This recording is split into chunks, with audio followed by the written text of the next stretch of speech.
मनुष्य को निडर, शुद्ध और आध्यात्मिक बनना चाहिए। जीवन का आनंद लो, उदार दिल से बातें करो, किसी पर क्रोध मत करो, किसी का अहित मत सोचो, सभी के साथ सद्भाव के साथ पेश आओ। कर्म का नियम कहता है कि प्रत्येक घटना का एक कारण और प्रभाव होता है। समान रूप से किए गए कार्य के परिणाम अलग अलग हो सकते हैं। यह केवल इस बात पर निर्भर करता है कि वह कर्म करता किस प्रकार है। जब मन दौड़ता रहता है और इंद्रियां भटकती रहती है तो ज्ञान ही हवा की तरह दूर भाग जाता है और एक जहाज की तरह उड़ जाता है। जो सदा संदेह करता है उसका इस संसार में होना सार्थक नहीं है।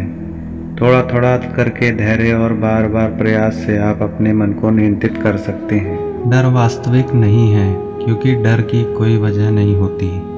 जिसको तुमने वजह मान लिया है वह निरर्थक है। मनुष्य स्वयं अपना मित्र है और स्वयं ही अपना शत्रु है।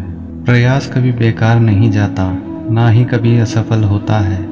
एक छोटा कदम भी इंसान को आध्यात्मिकता के मार्ग पर आगे बढ़ाता है। शांत मन से मौन होकर कुछ क्षणों के लिए आपको कृष्ण की आंखों में देखना होगा। जब एक बार कृष्ण की आंखें आपको अंदर खींच लेगी तो आप बाहर नहीं जा सकते। एक बार में कृष्ण के सामने आत्मसमर्पण संभव नहीं है।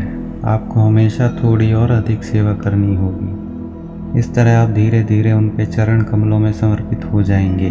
जो मनुष्य मुझे अजन्मा, अनादि और समस्त लोगों के परमेश्वर के रूप में जानता है वह मनुष्यों के बीच रहकर भी सभी पापों से मुक्त हो जाता है। आप केवल कृष्ण पर भरोसा कर लो।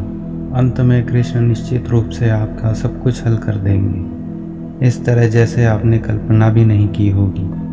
बिना किसी वजह से कृष्ण के बारे में सोचो, आपका हृदय स्वाभाविक रूप से शांत हो जाएगा। जो मनुष्य इस दुनिया में क्रोध और इच्छाओं का सामना करने के लिए सक्षम रहता है वह अपने शरीर त्यागने से पहले योगी है।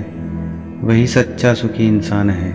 जो निरंतर योगाभ्यास करता है, जिसका मन किसी और चीज़ के बारे में नहीं सोचता, निरंतर मेरा ध्यान करता है, वह परम दिव्य पुरुष को प्राप्त करता है।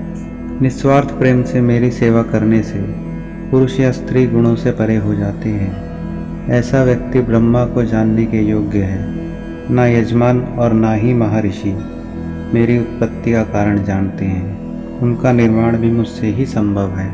मेरी शरण में बैठे योगी को चाहिए कि मन को एकाग्र कर समस्त विचारों और क्रियाओं को नियंत्रित कर मन को शुद्ध करने का प्रयास करे। मन के भ्रमित होने पर तर्क नष्ट हो जाते हैं। जब तर्क नष्ट हो जाता है तो मनुष्य भी नीचे गिर जाता है। यह सच है कि मैं एक ही समय में हर प्राणी में मौजूद हूँ। जिसमें किसी प्रकार की आसक्ति नहीं है वह निश्चित ही दूसरों से प्रेम कर सकता है, क्योंकि उसका प्रेम शुद्ध और दिव्य है। शांति से सभी दुखों का नाश हो जाता है।